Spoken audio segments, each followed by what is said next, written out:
খোর বুড়া মিয়া, 60 বছরের বুড়া চাচা, আপনি অনবিরি খান কোন লজ্জায়? আপনি চা দোকানে টেলিভিশন দেখেন কেন? এই বুড়া চাচা, আপনি যদি এখনো 60 বছর বয়সে এখনো রঙিন সিনেমা নর্তকী দেখেন, আপনার চোখে যদি কোনো লজ্জা না থাকে, আপনার ফুত নাতি আপনার থেকে কি শিখবে মিয়া? এই বেটা, বাচ্চা বেটা, মোবাইল ধরে রাখছো কেন? অপদার্থ কোথাকার। এতটুকু ছোট বাচ্চার অভিভাবক নাই এখানে? নবী সাল্লাল্লাহু আলাইহি সাল্লামের এই কথার কোনো জবাব দিতে পারতাম। কিয়ামতের দিন আল্লাহর নবী আমলনামা দেখে জিজ্ঞেস করবে, উম্মত আনিসুর রহমান, আমার উম্মত তুমি 365 দিনে খোদার এক বছরে একদিনও ফজরের নামাজ পড়লা না?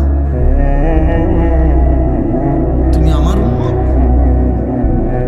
তুমি আমার উম্মত 30 বছর টানা সুদে খাইলা।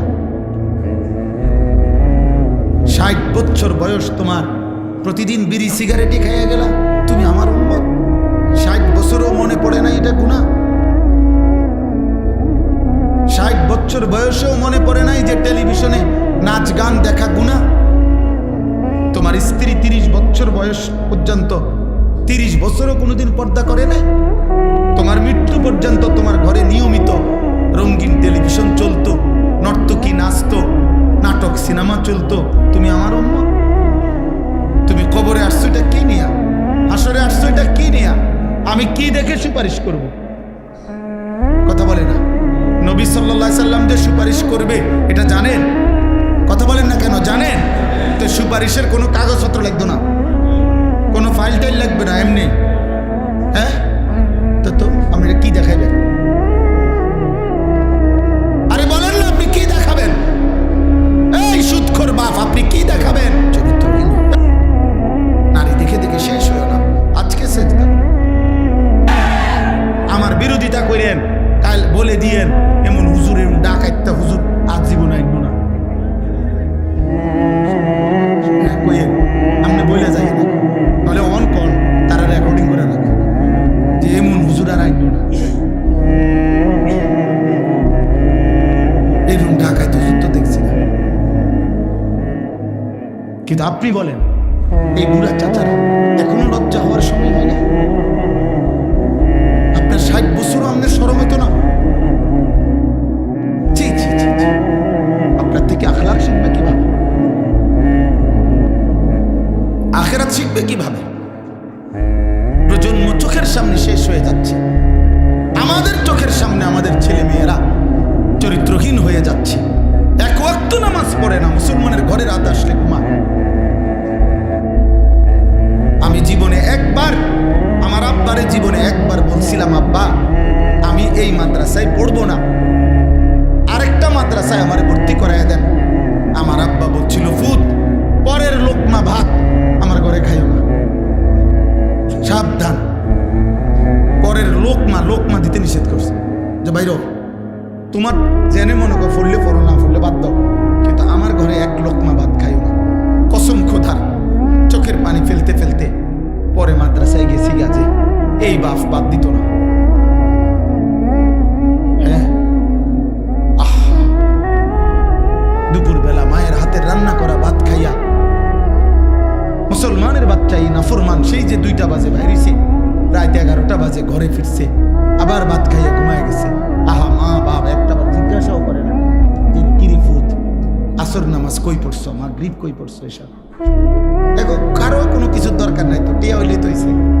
টেনশন শুধু একটাই, বিদেশ যাইব নি, টাকা কামাই করব, পয়সা দরকার, পয়সা। তার নামাজ দিয়ে তে বুঝুক আমার টাকার দরকার। এই জন্য ফুতেরি কয় যে বুঝছি তোমার দিয়ে হইতো না, আমার কোনো কামে লাগলে লাগো, নাহলে বাড়ি যাও। টাকা দিলে লাইনে আসে, টাকা না দিলে বেলাইনে গেছে। সন্তান বুঝা গেল, আপনার সন্তান আপনার টাকা উপার্জনের মেশিন বানাইছে। 18 বছরের ছেলেটা আপনাকে আল্লাহ দিছে পয়সা কামানোর লেখা, এটা এর মধ্যে আখিরাত নাই। আপনার স্ত্রীর আখিরাত নাই, আপনার মেয়ের আখিরাত নাই। এটাই সফলতা। পয়সাওয়ালা জামাই সাইয়া মেয়েটা বিয়ে দিছি, খালাস সফল। আল্লাহ আমাদেরকে বুঝ দান করেন, আল্লাহ আমাদেরকে ফিকির দান করেন। অনুভূতি চাই বাবা। অভিভাবক আপনারা বদলান, আপনারা চেঞ্জ করেন, আপনারা হিসাব লাগান। এই সমাজ এমনি ছেড়ে দিলে হবে না, আগামী প্রজন্ম নিরাপদ থাকবে না। এই ছেলে পেলে এরা তোমরা বড় হইবা বাবা, আমার কথা বুঝো। তোমরা যারা এই 14, 16, 18, 20 বছর বয়সী একটা প্রজন্মের যদি বড় অংশ, তোমরা যদি বেনামাজি হইয়া বেড়ে ওঠো, তোমরা যদি নারী দেখতে দেখতে, ছবি দেখতে দেখতে, উলঙ্গ দৃশ্য দেখতে দেখতে তোমরা যদি বেড়ে ওঠো, খোদার কসম আব্বা, তোমাদের হাতের পরের জেনারেশন ওরা বহুত বড় কমবখ্ত, বড় বেশি দুশ্চরিত্র হবে। এটা মনে রাখো। আমি আমার আব্বারে দেখছি জীবনভর সাদা টুপি পরতেন। আমার বাবা জীবনে কোনোদিন রঙিন টুপি পরে নাই, আমি জীবনে কোনোদিন, আমার ছেলে কোনোদিন পরে। তাহলে এটা একটা সিলসিলা আছে মানুষের। বাবার আসর থাকে মানুষের উপরে, মায়ের আসর থাকে, বংশের প্রভাব থাকে মানুষের উপরে। তাহলে তোমার আমার ভাই, তোমরা যখন বড় হবো, আল্লাহ তোমার হায়াত দিক, তোমরা বিবাহ করবা, তো তোমাদের বিবাহের পরে আল্লাহ যদি তোমাদেরকে সন্তান দেয়, তো তোমার এই আখলাকের উপরে তোমার সন্তান কি হবে?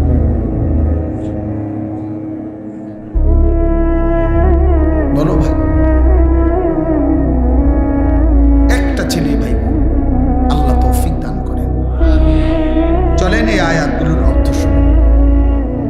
আল্লাহ তাআলা বলেন সূরা কাসাস 28 নম্বর সূরা, দেরি করব না, শুধু অর্থ বলব। 20 নম্বর পারা, সূরা কাসাস 28 নম্বর সূরা, 51 থেকে 56, 6টি আয়াত পড়ছি। এই তর্জমা বল। আগে 1 মিনিট তর্জমার জন্য সুবিধার্থে 2 মিনিট একটা কথা বলি। আমাদের নবী সাল্লাল্লাহু আলাইহি ওয়াসাল্লাম, ওনার সাহাবারা, নবীজি সহ প্রকৃত বড় যেই হিজরত করছেন সেটা হলো মক্কা থেকে মদিনা। কোথায়? কিন্তু এর আগে সাহাবারা নবীজির নির্দেশে আরেকটি হিজরত করছিলেন, সেটা হলো মক্কা থেকে আবিসিনিয়া, হাবাসা, আবিসিনিয়া এলাকা। ওইখানকার বাদশাহ ছিল বাদশাহ নাজ্জাশী, যিনি খ্রিস্টান ছিলেন, এবং তার উজির সভাসদ তারাও ছিল খ্রিস্টান। ওইটা খ্রিস্টান অধ্যুষিত এলাকা ছিল। বর্তমান মানচিত্রে এটার নাম হলো ইথিওপিয়া। আমার যে দেখাইছিলেন একজন আল্লাহর ঘরে একজন মৌলানা দেখছিলাম আমরা, ইথিওপিয়া আলেম। তো এই ইথিওপিয়া মানে আবিসিনিয়া বলতো আগে, হাবাসা।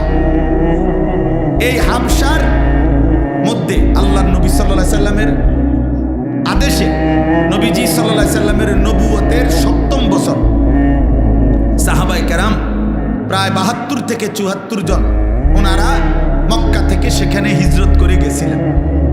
তো তারা যখন, আমি সংক্ষেপে বলতেছি, তারা যখন হিজরত করে চলে গেছে মক্কা ছেড়ে ওই এলাকায়, এই খ্রিস্টানদের এলাকায় নিরাপত্তার জন্য, ওই বাদশাহ খুব ন্যায়পরায়ণ ছিল, এই নাজ্জাশী বাদশাহ। তো মক্কার 2 জন কুরাইশ নেতা, কাফের নেতা মক্কায়, তারা ওই আবিসিনিয়ায় গেছে নাজ্জাশী বাদশার কাছে অভিযোগ নিয়ে, যে আপনার এলাকায় আমাদের এলাকার থেকে কিছু দুষ্কৃতিকারী, কিছু মনে করেন চোর ডাকাইতের মতো কইলো আর কি, বা কিছু খারাপ চরিত্রের লোক আমাদের এলাকার থেকে ভাইগা আপনার এলাকায় এসে আশ্রয় নিছে। আপনি তাদেরকে আমাদের কাছে ফিরাইয়া দেন, নয়তো আপনার এলাকার নিরাপত্তা শূন্যতা হবে। তো নাজ্জাশী বাদশাহ খ্রিস্টান, সে বলতেছে যেই আসুক আমি সরাসরি তার মুখ থেকে তাদের আত্মপক্ষ সমর্থনের সুযোগ না দিয়া আমি তোমাদের হাতে তুলে দেব না, বাইর করব না। ওরা কথা বলে আমি শুনি কি কইতে চায়। তো বাদশাহ নাজ্জাশী তখন ওই সাহাবায়ে কেরামের এই জামাতকে খবর দিছে যে তোমাদের বিশেষ একটা প্রতিনিধি বাদশার দরবারে আসো এবং তোমাদের কথা বলো, তোমরা কোত্থেকে আসছো, কেন আসছো, কি হয়েছে, তোমাদের ঘটনা বলো। এখন 72 জন সাহাবীর পক্ষ থেকে রাসূলুল্লাহ সাল্লাল্লাহু আলাইহি ওয়াসাল্লামের আপন চাচাতো ভাই হযরত জাফর ইবনে আবি তালেব রাদিয়াল্লাহু তাআলা আনহু, জাফর, এই মুতার যুদ্ধে যিনি শাহাদাত বরণ করছিলেন, নবীজির আফন চাচতো ভাই, মানে আলী রাদিয়াল্লাহু তাআলা আনহুর ভাই জাফর, এই উনি নেতৃত্ব দিয়ে আরো 10-12 জন নিয়ে বাদশার দরবারে আসছে। আয়েশা বাদশাহ এবার বলছে যে এই দুইজনকে চিনো?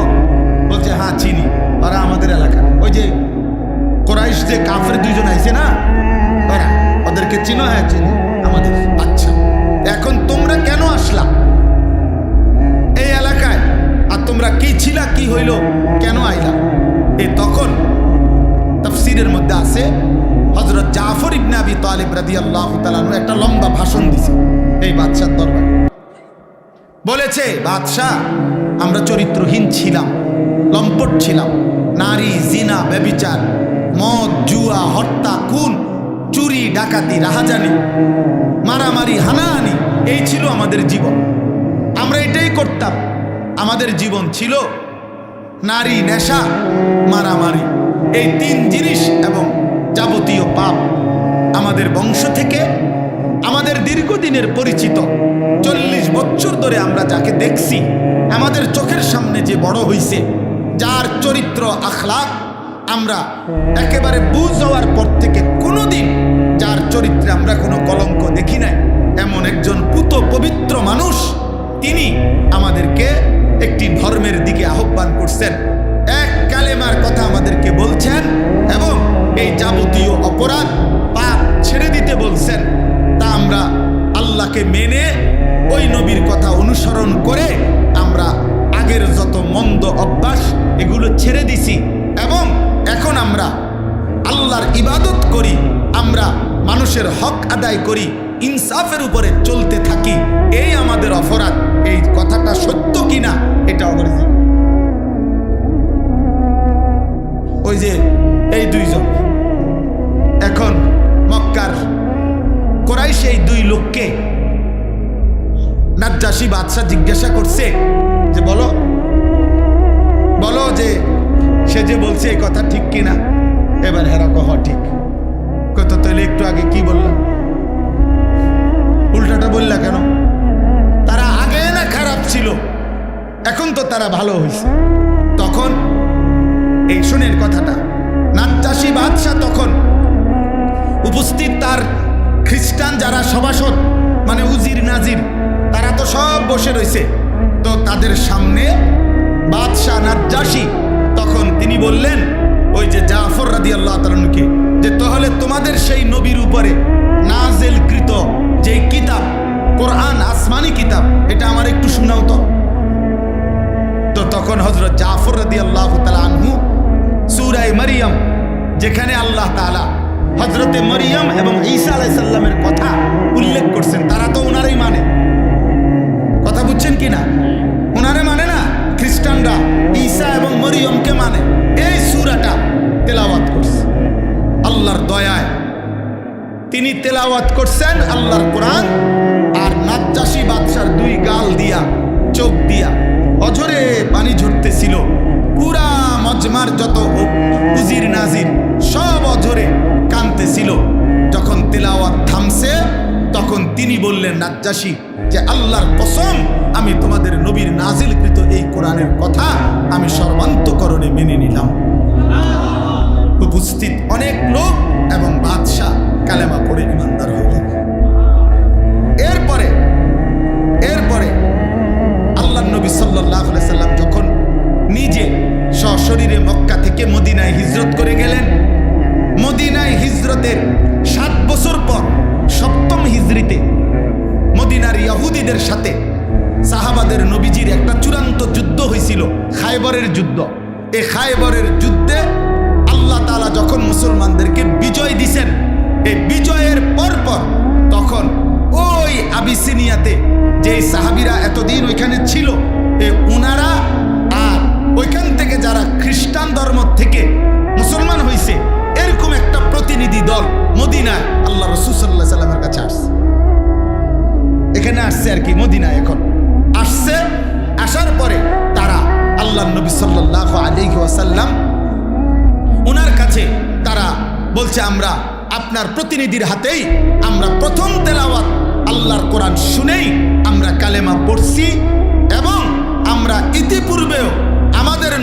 ঈসার উপরে নাজিলকৃত ইনজিল এবং আমাদের নবী ঈসাকে আমরা আপনার কোরআনের বর্ণনা যেরকম ঈসা নবীর ব্যাপারে আল্লাহর বান্দা তিনি, আল্লাহর পুত্র না, আমরা ঠিক এটাই মানতাম এবং ইনজিল আমরা মেনে নিছি। আবার আপনার কোরআনও মানলাম, আপনার উপরও আমরা ঈমান আনলাম। আমরা কারো সাথে মন্দ আচরণ করি না। আমরা আপনার জন্য এখন আমাদের আর্থিক সম্পত্তি থেকে সাদাকা করতে চাই, দান করতে চাই। আমরা আমাদের আখলাক ওনাদের সংস্পর্শে আমরা শুনাইলাম। এই কথাগুলো যখন শুনাইছেন তখন আল্লাহ তাআলা কোরআনুল কারীমের এই আয়াতগুলো নাজিল করে এই মানুষগুলো যারা আসছে, যারা আগে নবীর উপরে ঈমান রাখছে, ইনজিল মেনে নিছে, এখন আবার পুনরায় কোরআন শুনেই মেনে নিছে, নবীজিকেও মেনে নিছে, আল্লাহ তাদের প্রশংসা করতে গিয়ে কোরআনুল কারীমের এই আয়াতগুলো নাজিল করেছে। এবার দেখেন তরজমা। আল্লাহ তাআলা বলেন, ওয়ালাকাদ ওয়াসালনা লাহুমুল কওলা লাআল্লাহুম ইয়াতাযাক্কারুন। আল্লাহ তাআলা বলেন, আমি আল্লাহ আমার কোরআনের মধ্যে যাবতীয় কথা বারংবার বলেছি। কোনো কথাই আমি অস্পষ্ট, অগোছালো, সামান্য ইঙ্গিত অল্প স্বল্প বলে ছেড়ে দেই নাই। প্রত্যেক কথা আল্লাহর প্রতি ঈমান, রাসূলের প্রতি ঈমান, আখিরাতের প্রতি ঈমান, যা বলা দরকার তা বারবার বারবার বারবার, এই ওয়াসালনা শব্দের অর্থ বারবার বারবার বলেছি, যেন আমার বান্দার কলিজায় ঢোকে, যেন প্রত্যেকেই আমি আল্লাহর কথার থেকে উপদেশ গ্রহণ করতে পারে। এবার আল্লাহ বলেন, বন্ধু আপনাকে শুনাইতেছি, আল্লাযীনা আতাইনাহুমুল কিতাবা মিন ক্বাবলিহি ওয়া হুম বিহি ইউমিনুন। যে মানুষগুলো আপনার সামনে আছে, এরা ইতিপূর্বে আমি যেই আসমানি কিতাব নাজিল করেছিলাম ইনজিল, তার উপরে ঈমানদার ছিল। ওরা না বললো আমরা ছিলাম, আল্লাহ স্বীকৃতি দিছে, হ্যাঁ এরা ছিল। ওয়া ইদা ইউতলা আলাইহিম, আবার যখন তাদের সামনে আমার কোরআন তেলাওয়াত করা হলো, ক্বালু আমান্না বিহি, এরা সাথে সাথে বলছে আমরা এটাও মেনে নিলাম। ইন্নাহুল হাক্কু মির রাব্বিনা, এই কোরআন নিশ্চয়ই আমাদের আল্লাহর পক্ষ থেকে সত্যি সত্যি নাজিল হয়েছে। সুবহান। ইন্না কুন্না মিন ক্বাবলিহি মুসলিমিন, ইতিপূর্বেও আমরা আল্লাহর আনুগত্যই ছিলাম, আজ আমরা নতুন করে আখিরি নবীকেও মেনে নিলাম, কোরআনকেও মেনে নিলাম। আল্লাহ বলেন, বন্ধু এবার তাদের পুরস্কার শোনেন। উলাইকা ইউতাউনা আজরাহুম মাররাতাইন। আল্লাহ বলেন, আমি আল্লাহ ওয়াদা দিলাম, ইতিপূর্বেও যারা আমি আল্লাহকে মেনে নিছে, এখন আপনাকেও মানছে, কোরআনকেও মানছে, আমি আল্লাহ ওয়াদা দিলাম তাদের প্রত্যেকটি নেক আমলের বিনিময় আমি আল্লাহ দ্বিগুণ দ্বিগুণ, ডাবল ডাবল নিয়ামত, পুরস্কার, প্রতিদান দিতে থাকব, সওয়াব দিতে। তাদের প্রত্যেক আমলের ডাবল ডাবল নেকি, প্রত্যেক আমলের কি। এজন্য পূর্ববর্তী দিন যদি কেউ ইয়াকিনের সাথে মেনে আবার ইসলাম গ্রহণ করে, কালেমা গ্রহণ করে, কোরআন গ্রহণ করে, আল্লাহ বলেন তার প্রথম পুরস্কার হলো তার সব আমল ডাবল ডাবল নেকি।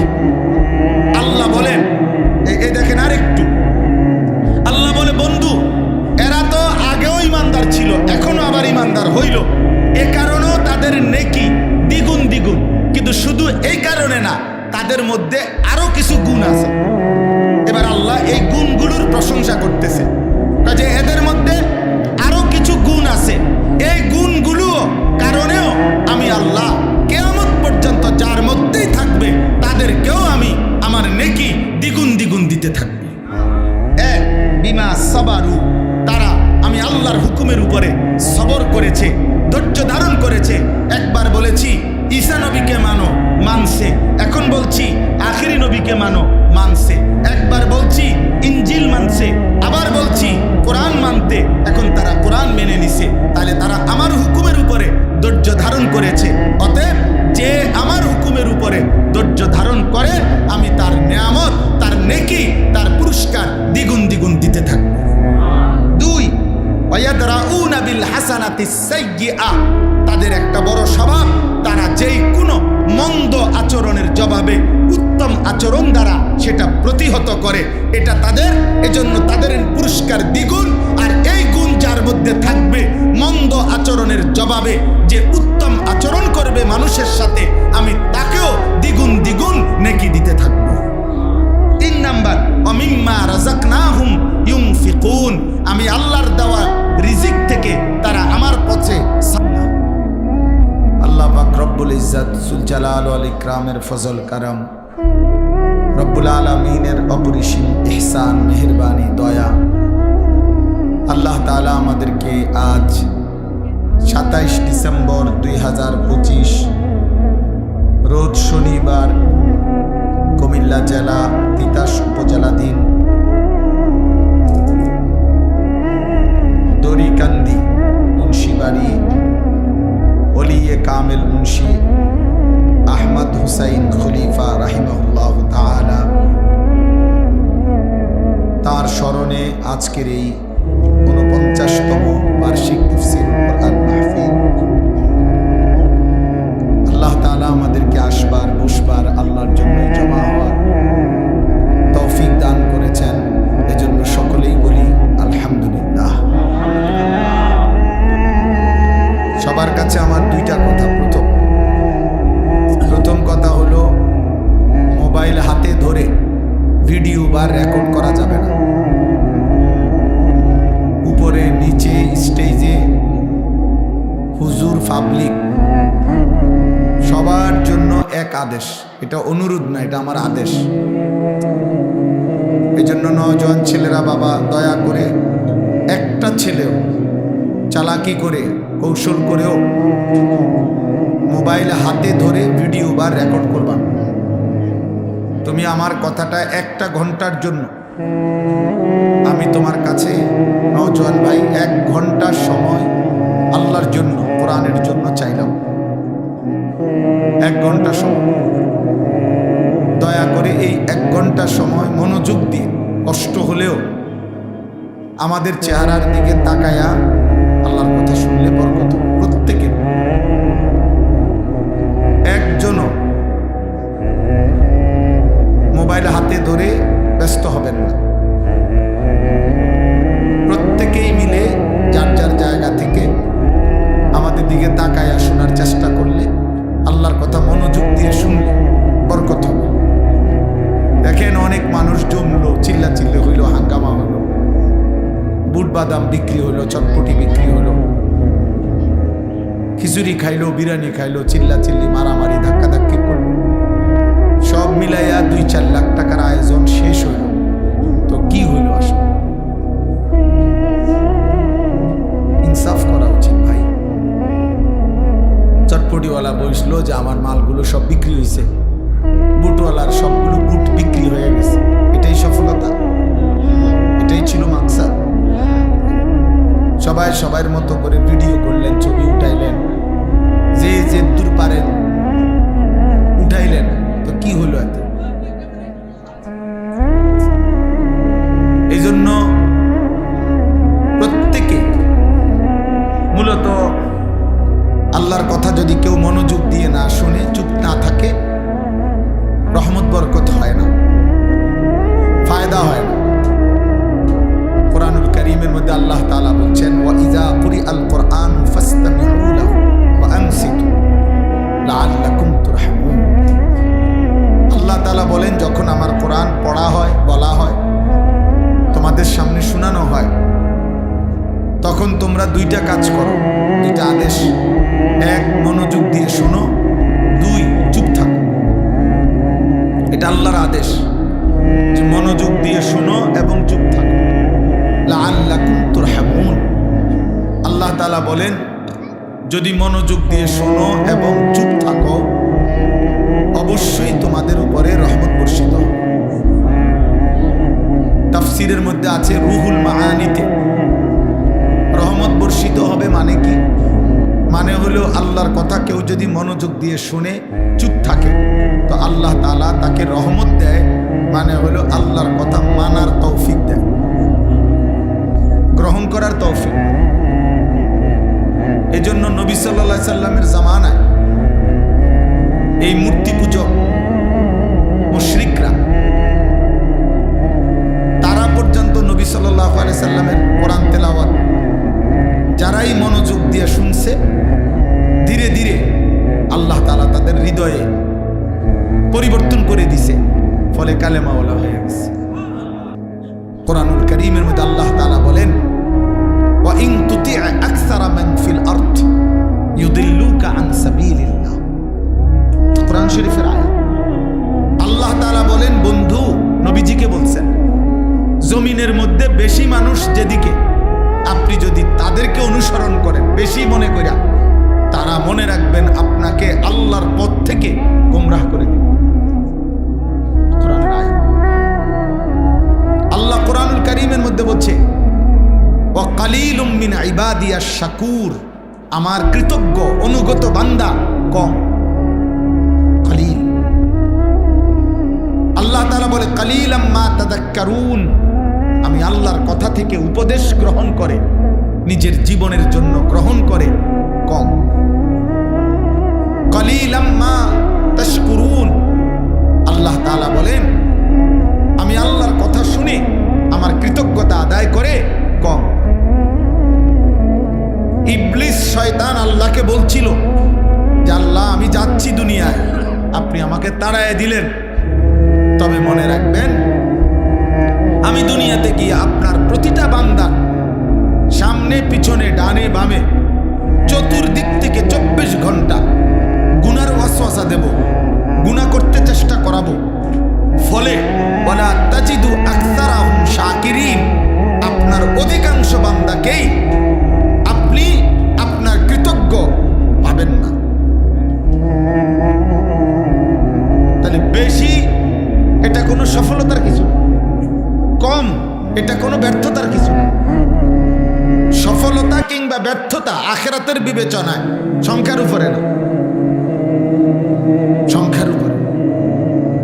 কোন বক্তার শ্রোতা 10 লাখ হইলে উনি সফল, আর আরেক বক্তার শ্রোতা 10 জন হইলে উনি ব্যর্থ। সফলতা কিংবা ব্যর্থতা সংখ্যার উপরে না, আসমানওয়ালা রব গ্রহণ করার উপর। তিনি যদি গ্রহণ না করে কোনো মূল্য